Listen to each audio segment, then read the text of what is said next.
Good morning students. Beta, today we will start from sum number 4 of exercise 21.1. Following data gives the number of children in 40 families. बेटा ये देखिए, आपको ये information data given है. इसमें क्या बोला है कि 40 फैमिलीज हैं जिसमें नंबर ऑफ चिल्ड्रन बताया है. किसी फैमिली में 1 चाइल्ड है, किसी में 2 चिल्ड्रन है, किसी में 6 है, किसी में 5 है and so on. Represent it in the form of a frequency distribution. Frequency distribution आ गया. आपको बताया था कि आपने इसको असेंडिंग ऑर्डर में लिख लो, डिसेंडिंग ऑर्डर में लिख लो. लिखने के बाद आपने टैली मार्क्स लेने हैं, फिर फ्रीक्वेंसी लेनी है और फिर इस सम को सॉल्व करना है. देखिए नोटबुक पे ऐसे सॉल्व किया हुआ ये सम. आपने क्या किया, ऊपर लिख लिया frequency distribution table, number of children. अब आपने इस टेबल को ध्यान से स्टडी करना है. आपने सबसे स्मॉलर नंबर देखना है, कौन सा है 0, और ग्रेटेस्ट नंबर कौन सा है 6. देखिए 0 से लेकर 6 तक बहुत कम नंबर्स है, तो आपने क्या करना है, इसको असेंडिंग ऑर्डर में ऐसे लिख लेना है 0 1 2 3 4 5 6.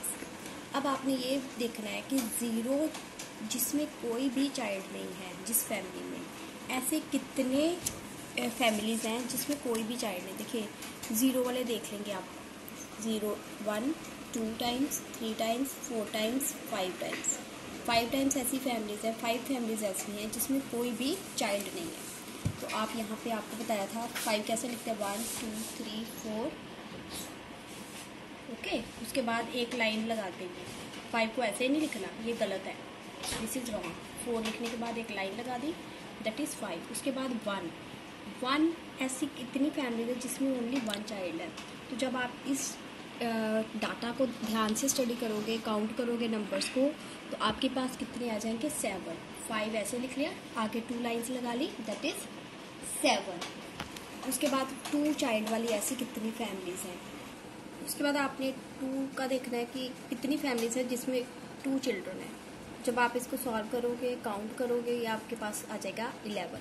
तो 5 ये हो गया, 5 ये हो गया. उसके बाद ये 1 जो है वो अलग से लिखना है, ठीक है, 11 लिख दिया.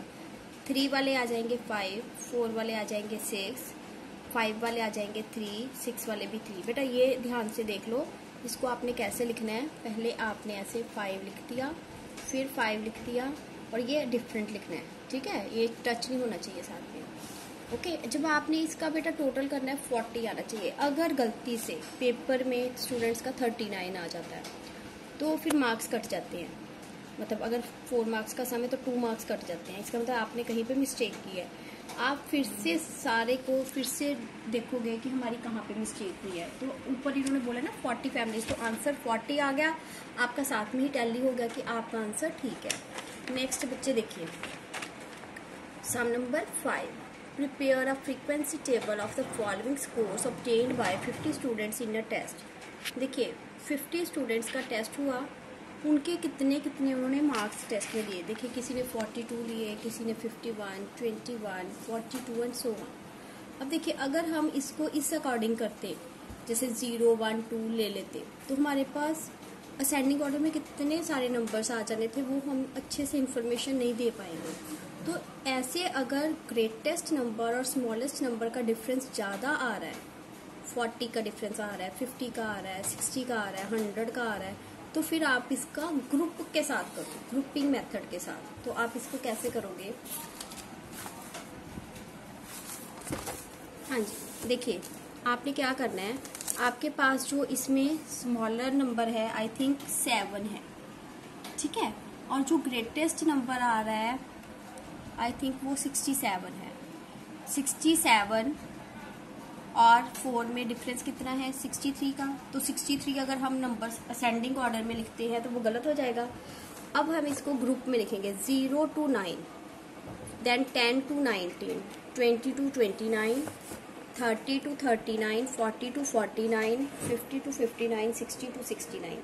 अब 0 से लेके 9 तक जो भी स्टूडेंट्स ने मार्क्स लिए. अब देखिए 7 और 7 2 स्टूडेंट्स हैं जिनके मार्क्स 0 मार्क्स से लेके 9 मार्क्स तक आ रहे हैं, उसके अलावा और कोई नंबर नहीं आ रहा. तो आप यहाँ पे क्या लिख दोगे, यहाँ पे आप लिख दोगे 2 इन टैली मार्क्स और 2 यहाँ पे. उसके बाद 10 से लेके 19 तक, दैट मीन्स 10 और 19 तक कितने नंबर्स वाले स्टूडेंट्स आ रहे हैं. देखिए ये 14 आ रहा है, 17 आ रहा है, ठीक है। उसके अलावा 16 आ रहा है, ओके। और कोई 4 आ रहे हैं वैसे, तो आप इसको जब करोगे तो आपको मिल जाएंगे नंबर। एक 17 आ रहा है, 14 2, 16 3, 19, ओके। 4 हो गया ना, तो आप यहाँ पे लिख दोगे, 4 लाइन्स लगा दोगे। In the same way 20 to 29 आप इसको सॉल्व कर लोगे। बेटा आप इसकी प्रैक्टिस खुद करोगे तो आपको अच्छे से आएगा। 5 आ रहे हैं, आप, मैं इसको अब सॉल्व नहीं करवा रही, आप इसको ऐसे ही लिख लो, चाहे स्क्रीनशॉट ले लो। 30 to 39 देखिए कितने आ रहे हैं, 5 5 10 10 और 4 40, 40 to 49 आ रहे हैं 11 11, आपको पता है ऐसे लिखना है। 50 to 59 अगेन 11, 60 to 69 3। आपको मैंने एक चीज अच्छे से समझा दी कि जब आपने इसका टोटल करना है, आपके पास वही नंबर आना चाहिए जो आपको गिवन है। अगर यहाँ पे 48 आ रहा है, 52 आ रहा है, दैट मीन्स रॉन्ग, कहीं आपने मिस्टेक की है। 50 आ गया, आपको पता चल गया आपका सम ठीक है। Now come to the sum number 6। A die was thrown 25 times and the following scores were obtained. ठीक है, जैसे आप लूडो खेलते हो, डाई होता है उसमें, तो आप क्या करते हो, आपके कभी 1 आ जाता है, कभी 5 आ जाता है, कभी 6 आ जाता है। इन्होंने ये सारे नंबर्स बताए कि 25 टाइम्स इन्होंने डाई को थ्रो किया और कौन कौन से स्कोर्स आए। Prepare a frequency table.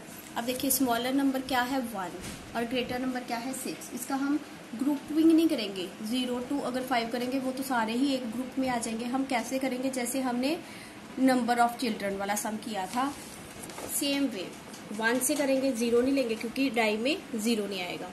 1 2 3 4 5 6, हाँ ऊपर लिख दिया scores, then tally marks, then frequency. ठीक है, ये इन्फॉर्मेशन के भी मार्क्स हैं, तो ऊपर आप लिख दोगे फ्रीक्वेंसी टेबल लिख दो, चाहे फ्रीक्वेंसी डिस्ट्रीब्यूशन टेबल लिख लो, दोनों ही ठीक है। अगर आप फ्रीक्वेंसी टेबल लिखते हो वो भी ठीक है। अब देखिए जो 1 है वो कितने टाइम्स आ रहा है, जब आप इसको स्टडी करोगे, देखिए 1 कितनी बार आ रहा है, 1 2 3 4 5। हमने यहाँ पे 5 लाइन्स 4 लगा के एक लाइन स्लांटिंग लगा दी, ये 5 हो गया। अगेन देन 2 कितनी बार आ रहा है, 5 टाइम्स। 3 कितनी बार आ रहा है, 4 टाइम्स। 4 3 टाइम्स। 5 4 टाइम्स। 6 4 टाइम्स। जब आपने इसको टोटल किया आपका 25 आएगा। यहाँ पे इसको आप टोटल करके लिख दोगे, ये आपका सम सॉल्व हो गया। Now come to the sum number 7।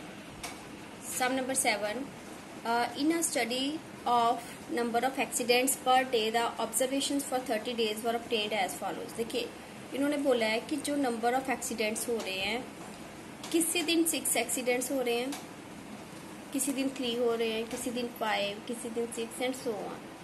Greatest number और स्मॉलेस्ट नंबर को देख लिया, किसी दिन जैसे कोई भी नहीं हो रहा, 0 भी आ रहा है, तो 0 और 6 इन द सेम वे जैसे हमने डाई वाला सम किया था, आपने क्या करना है, 0 से 6 तक नंबर लिख लिए। कई बार जी देखिए बेटा, नंबर ऑफ एक्सीडेंट्स आप लिखोगे, tally marks, then frequency. 0 means जिस दिन कोई भी एक्सीडेंट नहीं हुआ। ऐसे कौन कितने डेज थे, जैसे 0 ये यहाँ पे है और एक यहाँ पे है, तो आप लिख दोगे 2 टाइम्स, ओके। देन 1 कितनी बार आ रहा है, देखिए 1 टाइम, 2 टाइम, 3 टाइम्स, आप 3 टाइम्स लिख दोगे। इन द सेम वे आप 2 को लिखोगे, 6 टाइम्स है तो 6। 3 कितनी बार आ रहा है, 3 टाइम्स। 4 कितनी बार आ रहा है, 4 टाइम्स। 5 6 टाइम्स। 6 टाइम्स। जब आप इसका टोटल करोगे तो 30 आना चाहिए, okay. Now come to the sum number 8। Next बेटा, prepare a frequency table of the following age in years of 30 students of class 8 in your school. देखिए एज बताया है कि 30 स्टूडेंट्स हैं जिनकी एज आपने बतानी है। किसी की जो 8th में पढ़ रहे हैं, किसी की एज है 13 ईयर्स, किसी की 14, किसी की अगेन 13 12। सबसे पहले आप देखोगे कि आपके पास, जैसे अगर हम क्लास इंटरवल लेते हैं 0 to 5, तो देखिए 5 वाला तो कोई है ही नहीं। 6 to 10 लेते हैं तो 10 तक भी कोई नहीं है, ठीक है। तो जब ऐसे डिफरेंट नंबर्स आ जाएं तो आपने इसको असेंडिंग ऑर्डर में लिख लेना है। देखिए अब मैंने जैसे एज को असेंडिंग ऑर्डर में लिखा है, जो जो नंबर्स हैं बस वही लेने हैं। जैसे 12 से स्टार्ट हो रहा है, 12 13 14 15 16 17, ओके। अब आपने क्या करना है, टैली मार्क्स 12 वहाँ से स्टेटमेंट में से देखना है कितनी बार आ रहा है। 4 टाइम्स आ रहा है, यहाँ 4 लिख दोगे। 13 कितने टाइम्स आ रहा है, 12 टाइम्स, यहाँ पे 12 आ जाएगा। 14 कितनी बार आ रहा है? 9 टाइम्स। 15 2 टाइम्स। 16 2 टाइम्स। 17 1 टाइम। तो आप यहाँ पे लिख दोगे यहाँ पे ऐसे 30। ओके, तो इसका टोटल करोगे तो आपके पास क्या आ जाएगा? 30। ओके बेटा, today we will do up to this. और बेटा अपनी अपनी नोटबुक्स अच्छे से कंप्लीट कर लो। इस वीक किसी भी सेक्शन की टर्न आ सकती है। ओके, तो आप लोग अपना अच्छे से वर्क बेटा कंप्लीट करो, क्योंकि जो नोटबुक्स स्कूल में आ रही हैं स्टूडेंट्स लेके जा रहे हैं, कुछ स्टूडेंट्स का काम बहुत ही गंदा किया हुआ है, अच्छा नहीं किया, और कुछ का तो बहुत नीट एंड क्लीन है। तो आप अच्छे से काम कंप्लीट करो इस वीक में अपना। इसलिए मैं कोई टेस्ट भी नहीं ले रही। ओके, नेक्स्ट वीक से आपके टेस्ट होंगे। और जो आपका 4.3 और 4.4 वाला टेस्ट था वो अभी चेक नहीं हुआ। मैं ट्राई करूँगी कि इस वीक वो आपका टेस्ट सेंड कर दूँ। ओके, तो जो आपका सिलेबस है वो भी आपको 1-2 दिन के अंदर आपको मैं व्हाट्सएप पे डाल दूँगी और स्नैप होमवर्क पे भी डाल दूँगी। Okay, good bye.